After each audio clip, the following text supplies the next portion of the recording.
Otro fuerte país, otro país que forma parte tanto de la Unión Europea como de la OTAN, incluso del famoso grupo de los siete que acaba de reunirse este fin de semana.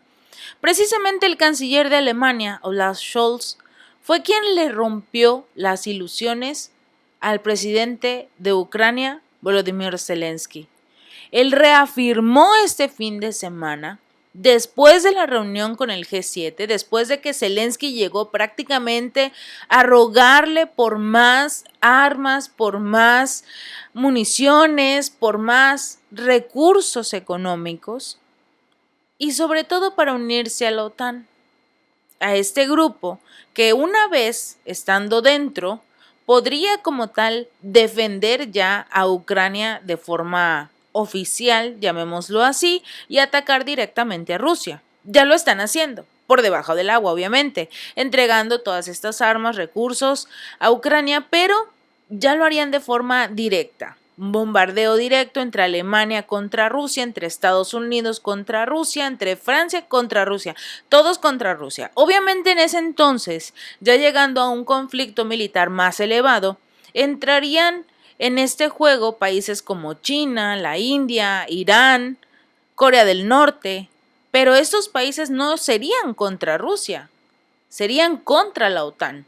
Incluso uno de los que más ha estado como que calentándose para el conflicto precisamente es el mandatario de Corea del Norte. Pero independientemente de eso, estuvo esta reunión del grupo de los siete, donde forma parte el primer ministro de Alemania, Olaf Scholz. Llegó, escuchó las súplicas de Zelensky, que quiere más cosas, que no se cansa de pedir más, que siempre necesita más, pero sobre todo la intención de unirse a la OTAN.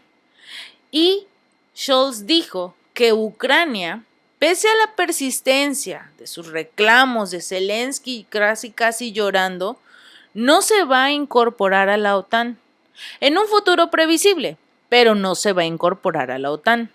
Y no es el único que lo ha dicho. Recordemos que previamente otra persona, un alto representante del bloque comunitario de la Unión Europea para Asuntos Exteriores y Política de Seguridad, Josep Borrell, dijo que la unión, que el hecho de que Zelensky se una a lo que es la OTAN, no está sobre la mesa en este momento, a pesar de que el propio presidente de la OTAN, Jens Stoltenberg, dijo que lo más importante era que Ucrania se uniera a la OTAN. Pues resulta que no, que tanto Borrell como Scholz están de acuerdo en que ni es el momento, ni van a escuchar a Zelensky para unirse a la OTAN, porque finalmente ya no lo necesitan. Lo único que importa es un pequeño error, ya sea de Rusia, o que Zelensky logre hacer algo para que Rusia parezca que fue el malo de la historia y que atacó a alguno de los países de miembros de la OTAN, pero finalmente solo falta algo para que la OTAN entre en el juego. Ya está, ya tiene todas sus fichas, todas sus armas cerca, pero todavía no tiene ese permiso oficial para atacar a Rusia. Y digo todavía porque tanto los miembros de la OTAN como principalmente quien dirige, quien controla, que es Estados Unidos, está impulsando este conflicto. Y no solo el de Ucrania, también el de China contra Taiwán. A pesar de que la mayoría de los países de la Unión Europea ya le dijeron a el presidente Joe Biden que no están de acuerdo con este conflicto en China y que ni siquiera lo van a apoyar.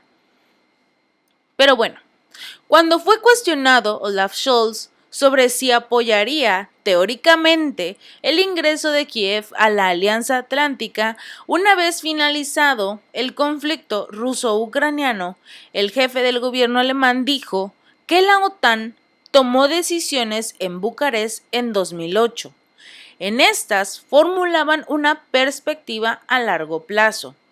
Todo el mundo tiene claro que esto no va a suceder en un futuro previsible, pero recalcó, todo el mundo tiene claro que esto no va a suceder, que Ucrania no se va a unir a la OTAN.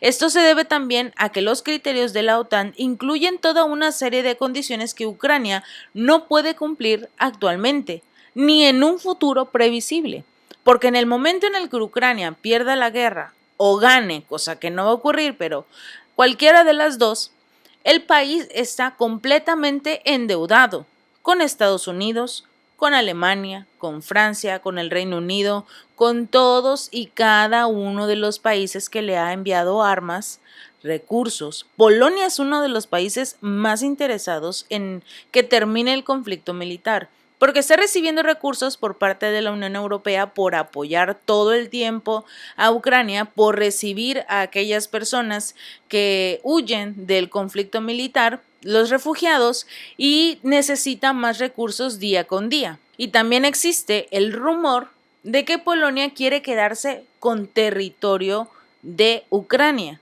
que para pagarle a Ucrania todo lo que está haciendo Polonia, le entregará una parte de su territorio una vez que termine el conflicto. Otro de los países que quieren un pedazo de Ucrania es Hungría, que a pesar de que no está apoyando a Ucrania, está defendiendo a las personas de origen húngaro que se encuentran en este territorio y que, al igual que los rusos, habían sido marginados y sobre todo se encuentran en este momento en riesgo, porque Ucrania solo quiere ucranianos, o Kiev, el régimen de Kiev, solo quiere a esos ucranianos que hasta cierto punto se han vuelto un poco más radicales día con día.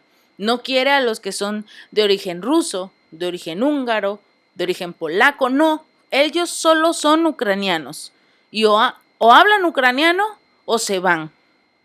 Y lamentablemente esto es lo que llevó al conflicto militar actual.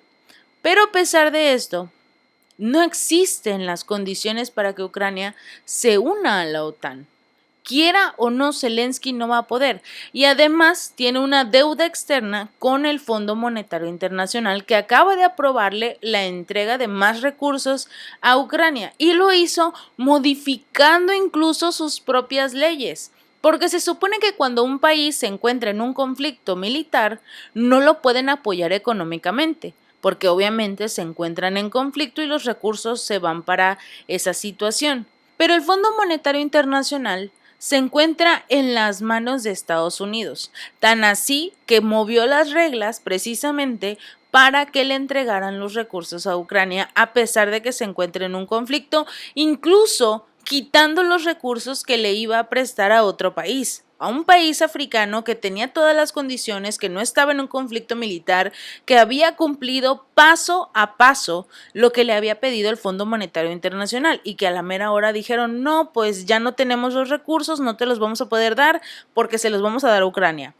Y aquí te das cuenta que todo el mundo occidental se está moviendo para que los recursos vayan a Ucrania, si es que realmente están llegando a Ucrania, porque se acaba de revelar también que una diputada de Estonia habría realizado desvío de recursos a través de una organización no gubernamental, precisamente que se suponía sería ayuda para los militares en Ucrania. Y resulta que nunca llegó esa ayuda. A pesar de realizar conciertos, a pesar de hacer solicitudes en todas partes, no funcionó, no llegó la ayuda. Y así como esta organización, hay más alrededor de todo el mundo que se han dedicado a recaudar fondos para Ucrania y que, como no se tiene un control, pues simplemente no sabemos qué se hacen con esos recursos.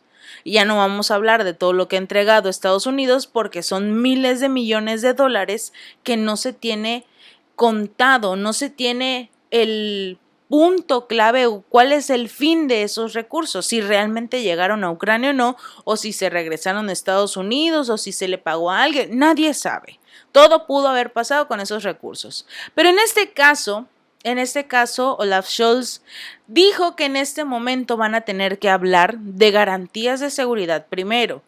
Eso es lo más importante para los miembros de la OTAN. Estas garantías de seguridad incluyen la cuestión de hasta qué punto van a equipar a Ucrania con armas en un futuro, porque finalmente Ucrania necesita su propio armamento para poder formar parte de la OTAN. Después de la guerra, dijo Scholz, Ucrania estará equipada con armas de fabricación occidental, o sea que prácticamente sí podría formar parte de la OTAN. Indicó que los reclamos del presidente ucraniano Volodymyr Zelensky de incorporar a su país a la OTAN como garantía de seguridad deben abordarse en el futuro, mucho tiempo después, en lo que él llamó una situación de posguerra, pero aún no están cerca, ni siquiera cerca de ese punto. Ahora se encuentran en lo que tienen entre las manos, que es continuar con la batalla contra Rusia. Ratificó que Berlín no tiene planes de suministrar a Kiev los famosos Casa-16 que llegó rogando Zelensky al G7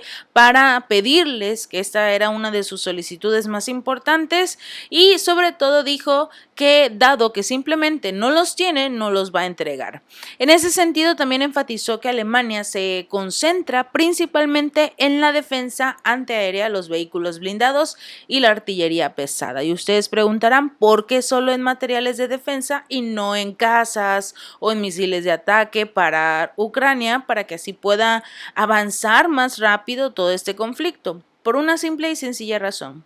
En el momento en el que uno de esos misiles toque territorio ruso, las cosas se acabaron. El juego como tal se va a extender al resto de los países, sobre todo a los miembros de la OTAN, porque ya sería un ataque directo a Rusia.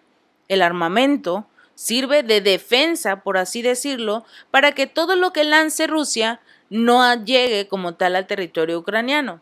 Pero en el momento en el que Ucrania ataque con uno solo de los misiles de alguno de los países miembros de la OTAN, el juego se acabó. Rusia estaría en todo su derecho de atacar a estos países porque ellos lo hicieron primero.